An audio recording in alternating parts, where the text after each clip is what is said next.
Today we'll be covering lesson 2, which is about improvement science methodology. These are the learning objectives for today's lesson. You'll be able to understand the improvement science methodology, outline its phases and specific tasks and steps. Finally, you'll be able to compare and contrast improvement science methodology against other quality methods. For section 1, let's have an overview about what improvement science methodology is all about.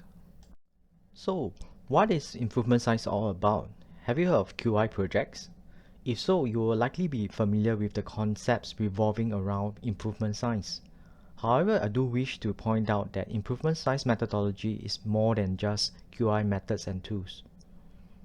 So let me explain why. At first, most people will think that improvement science is just quality improvement because it seems so familiar with other methodologies such as project management, Lean Six Sigma that we have learned about. And you're not wrong to think this way. Many people have often used this methodology interchangeably, borrow or even mash up the concepts. So this has led to more variation and confusions among the different methods. Perhaps it would be good for us to start off with the historical development of what improvement science is all about. In this slide, we can see that improvement science can be traced to quality gurus such as Walter Sheward, Edward Darwin, and Kaoru Ishikawa. These gurus have introduced many quality concepts which have been widely used in manufacturing, aviation, military, engineering, and even business industries. By 1990s, these quality improvement concepts were then adapted by healthcare professionals and quickly gained traction in adoption when the Institute of Medicine published 2 landmark studies which highlight the concerns about rising clinical incidents and patient safety. As a result, these have generated a strong interest in the applications of quality concepts to healthcare field. From the 1990s to present, many healthcare improvement institute or center of excellence have been established to develop their own sets of methodologies and techniques. These centers include the US Institute for Healthcare Improvement, the UK NHS Institute for Improvement, as well as the Clinical Excellence Commission in Australia. Over the past 2 decades, many approaches towards quality improvement has been proposed, and these approaches were known collectively as improvement science or even implementation science. Now, let us have a look at the definitions of improvement science by various organizations. This slide shows the definition by the UK Health Foundation. They define improvement science as an emerging field of study focused on the methods, theories, and approaches that facilitate or hinders efforts to improve quality, as well as the scientific studies of these approaches. Next, we will look at the definition by the US Institute for Healthcare Improvement. They define improvement science as an applied science that emphasizes innovation, rapid cycle testing in the field, and spread in order to generate learning about what changes in which contexts produce improvements. It's characterized by the combination of expert subject knowledge with improvement methods and tools. It is also multidisciplinary, drawing on clinical science, system theory, psychology, statistics, and other fields. In summary, we can see that improvement science is an applied science and is an emerging field with its own set of models, methods, techniques, and processes to guide the undertaking of clinical projects. Improvement science is not QI alone. It also transcends the sphere between research and quality improvement by applying evidence and research method to workplace practice. This helps us to understand how to implement clinical projects to improve healthcare quality, practices, and patient outcomes. Now let us have a look at a video which explains what is improvement science. I'm just going to start by saying, aren't we all sick and tired of going into a room full of academics and have them say to us, oh, improvement science, that's soft science. So I'm an academic and I'm really pretty sick and tired of going into my colleagues' meetings and having them tell me I do soft science. So we're going to deal with that today, and I hope I'll give you kind of a vocabulary and some tools that you can use to design and evaluate improvement programs that will stand up to that kind of scrutiny, and also allow you to have a reasonable dialogue with people who are skeptical. Here's the roadmap for what I'm going to try and do. First, we're going to briefly talk about what science is. I know you all know what science is, but it doesn't hurt just to give it a definition. And then we'll talk about how we can be confident that the outcomes we're observing are actually attributable. And you'll notice I put a lot of words in green. I hope you can see that when I want to emphasize them. What we're seeing is attributable to the changes we're making and the programs that we're implementing. And how can our claims be more credible? And I'm going to talk a fair amount about association versus causality. And for those of you who don't know Hill's criteria, we're going to go over them in a bit of detail and talk a little bit about how we can get it wrong when we say that what we've done has caused a certain outcome. And we'll talk about evidence and degree of belief and how confident we are about what we've learned. And if there's time, we'll briefly talk about some rigorous ways to design improvement programs. I'm not going to talk about driver diagrams and logic models. In fact, there's a fair amount in this talk where if you want to learn more, I've given you the references and you'll have to dig deeper, just because this is, by its very nature, got to be a somewhat brief talk. But please look at those references. The slides are all going to be posted. Slides that I'm not showing are hidden and will be available to you when you look online, so you'll see them there. I'm not going to talk about driver diagrams and logic models, but they are the essence of what we call program theory about our belief in what causes the outcomes we'd like to achieve. So science, the scientific method in brief, is to formulate a testable hypothesis or a theory, specify the outcome you expect if your hypothesis is correct, perform iterative experiments, collect data and study results, update your confidence or your degree of belief in your hypothesis, and then implement your idea or, based on the data, revise it or abandon it because of the experiments you've done. So that ought to look really familiar because it is scientific improvement, which is based on a hypothesis, setting a theory, prediction, iterative learning through experimentation, observation, and then action based on analyzing your results. And that's pretty much what a PDSA, Plan, Do, Study, Act cycle is. So first of all, when somebody says to you, you're not doing real science, don't be intimidated, because it is the scientific method if done properly. So I have a personal grudge against people who invent new terms for this. So I called it improvement science today, but you're also going to see healthcare delivery science, implementation science, system strengthening, and now learning health system science with its own journal in Society, and now engagement sciences, which I didn't even know existed until the other day. All of these sciences come from the same roots, and they have much more in common than they have differences between them. So I think we shoot ourselves in the foot.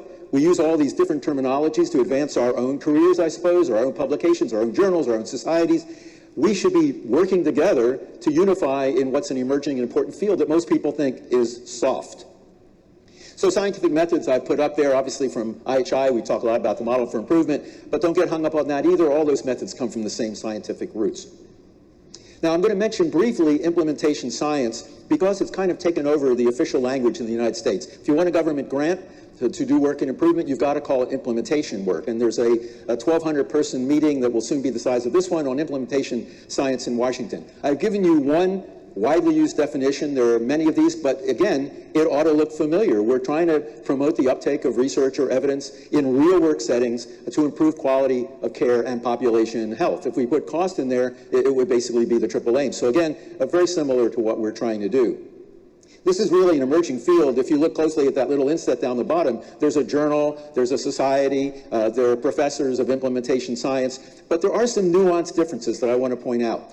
Implementation scientists talk a lot about implementation outcomes, and I didn't know what they were 2 years ago, but they're actually very useful. There's a slide you'll see posted that I'm not going to show because of all the detail on it, but it's basically things like fidelity. What's fidelity? Did we implement with fidelity, faithfully, according to specifications, the intervention the way it was meant to be done? And that's fidelity. Did we give the right dose, the dose of the intervention we said we'd give? Was that dose received? Did it penetrate? In other words, did people widely uptake what we were saying and embrace it and put it into their work? Was it sustainable? These are not novel concepts, but in my experience, when I look at a lot of big improvement programs, specifying the outputs and outcomes of activities, big activities, are often not really specified or measured. And I think that's a big mistake that we can learn from the implementation scientists who go crazy over that kind of thing. There's probably a few in the room. By the way, you're free to rise up and protest if I say anything incorrect about implementation science. The implementation scientists also talk a lot about context. Now, I know in improvement, we're always talking about context. We have to adapt to the context. We are not, in general, that great at measuring context. We talk about it, but we don't really describe it in ways that can be easily summarized and published and defended. Unfortunately, if you try and look for practical tools to measure context, it's really tough. The most widely used one, at least in the United States, is the Consolidated Framework for Implementation Science. And I've given you the toolkit there as a hot link if you want to go to it. The trouble is, even though I agree with everything in that framework in terms of the constructs and the things they look at, it's almost impossible to take it and use it in a practical way in the kind of improvement that we're generally doing. And one of the great challenges for us and for implementation scientists working together is to make it easier and more simple to look at the main elements of context in a way we can actually do in practice. So just keep that in the back of the mind. I sometimes say that implementation scientists, with apologies, wallow in context. There's so many posters at their meeting about contextual assessment, and very few, if any, went through 100 posters and saw one run chart. So can't wallow in context. Important to know it, to adapt to it, and to measure it, but not to wallow in it. Implementation scientists usually favor randomized designs. We'll talk a little bit about that. And they're really strong on behavioral science. Now, we talk about psychology of change, one of the lenses of Deming's profound knowledge, but we're not generally using, in my opinion, behavioral science and behavioral economics the way it's evolved in recent years. So how do you make your academic and research colleagues comfortable with improvement science? Well, I've had a lot of experience doing this, and I always remind them it's just the experimental method, plus some hefty doses of systems thinking, behavioral science, and insistence on graphing data over time to show how things are improving or not improving as the work goes on. And I got comfortable with this by doing, and you don't have to do this, but I did 10 years of laboratory research trying to develop a vaccine for staph, for MRSA, basically. And I worked with a PhD scientist, and what did we do? We had a theory that a certain polysaccharide on the cell wall of a staphylococcus would be immunogenic, that if we injected into animals, or hopefully man, antibodies would be made that would protect the animal and people against staph infection. So that was our theory. We had this stuff in hand. It was pure. Now we had to do a series of PDSA cycles or experiments to find out what the right dose is to give an animal to get an antibody response, to find out if those antibodies could kill bacteria, to figure out if we could have an animal model of a staph infection where we could actually show it worked. We did scores and scores of iterative PDSAs along the hypothetical causal pathway from a polysaccharide to protection against staph. That is exactly what we do in improvement. People out there will say, well, that's not like a ward. I can tell you, the laboratory in which I worked had a lot of psychology going on and a lot of issues around psychological safety. The animals are very sensitive to changes in the environment. It's more analogous than you think. The one thing we did that not many improvers do, I think you'll probably agree, they don't keep a lab book. They do their PDSAs and maybe they'll sketch something down, but if you go back and try and find out what they learned about context, what experiments they ran, it's not like in the staphylococcal laboratory where somebody could go in and see exactly what we did, exactly what we learned, and exactly why we did the next experiment. So that's a little bit of deficiency and obviously very labor intensive. We're not a lab, but it's something to keep in mind if we want to be credible. To accelerate improvement, I'm a strong believer in incorporating other scientific disciplines into improvement science. We do not own the science of improvement. We should be working with behavioral scientists, ethnographers, anthropologists, qualitative researchers. Increasingly, we're going to need to know more about data analytics and even artificial intelligence. Network science, incredibly important in looking at relationships for learning and relationships for spread and scale up. Health economics, I'll tell you, if I go into a major health system in the United States and I don't have somebody by my side who can run the numbers and show that what I'm doing really is cost saving, I'm not believed a lot of the time. And most of all, and especially because I'm an epidemiologist, I think epidemiology has a lot to teach us. And I thought that most improvers actually knew these fundamental concepts, and I think a lot of you do. But I was in our, I guess our signature improvement science training program, Improvement Advisor Professional Development Program, with 24 students taking a 9-month course with us. And I said, how many of you have systematically thought about bias in your current work? And one hand went up, and he'd just gotten his MPH. And when I asked about confounding, which we'll come back to in a minute, it was the same story. So even though we may think we're doing these kinds of things and considering bias and confounding, in general, I don't see it. I didn't see it in the posters. I went through about 100 of them today, and I didn't see any discussion really of bias in a disciplined way. So I'm not being, by the way, critical of you or myself. This is just the reality that we need to address if we're going to talk to fellow scientists in other disciplines. Scientists in these other areas love it when we call. I have never in my life and career been turned down by a scientist in these other areas if there was a promise of seeing what Boston Children's Hospital looked like and working on something that could make patients healthier or save them from side effects. They flock. It's just we don't ask them. The gulf between these other scientists and our scientists is just too great, and we need to address this by opening our hearts and inviting them into our work. Now, building evidence for what works is important, obviously. Improvers should always be asking ourselves, how confident are we really that the change we're implementing will work in practice to improve quality? How strong is that evidence? And if we don't have strong evidence, what level of consensus and belief do we have as a group? Evidence and the degree of belief are critical. I hope you have a better understanding about how improvement science has become what it is today and why it was successfully embraced by the healthcare community. The figure in these slides outlines the main components of improvement science, which is summarized from the literature. Next, for section 2, I'll be covering the phases of improvement science methodology. Here, I'll be introducing you to the improvement science methodology which is specific for this course. This methodology is synthesized from 3 main approaches by prominent healthcare quality institute. Okay, it might look slightly different. Nevertheless, I hope that by integrating the useful elements from the 3 main approaches, it will be able to help you to formulate your clinical projects more effectively. You are also strongly encouraged to explore and adopt any approaches that you might find useful for your future practice in clinical improvement. Now, this table outlines the 5 phases of the improvement science methodology for this course. In the next few slides, we'll be covering the steps recommended for you to undertake in each phase. Project phase. This phase requires you to determine what you are trying to accomplish and who should be involved. So for this phase, you need to first of all define the project charter, or also known as proposal. You need to outline the case, problem statements, objectives, scope, and schedule. And after that, you need to establish the project matrix or outcomes. This can include the financial impact as well. The third thing you need to know is to actually confirm whether you have available resources to conduct the project. You need to also gather feedbacks from key stakeholders so that you can actually complete this proposal before you get the approval. Finally, once you have the approval, you can then form your team. In the diagnostic phase, it requires you to establish the full extent of the problem, what changes can be done that will result in an improvement, and how to measure any resulting improvement. So to do so, right, you first of all need to map out existing practices, process, or design. Thereafter, you need to collect and measure baseline data. From there, you can identify the gaps and possible root cause that cause this problem. And then finally, you can prioritize the gaps for action implementation. The next phase is intervention. This phase requires you to implement the changes as prescribed in your proposal using a series of PDSA cycles. For the impact phase, it requires you to measure and record the effects of the changes. These outcomes or measures should be classified according to the 6th dimension of healthcare quality, as shown in the slides.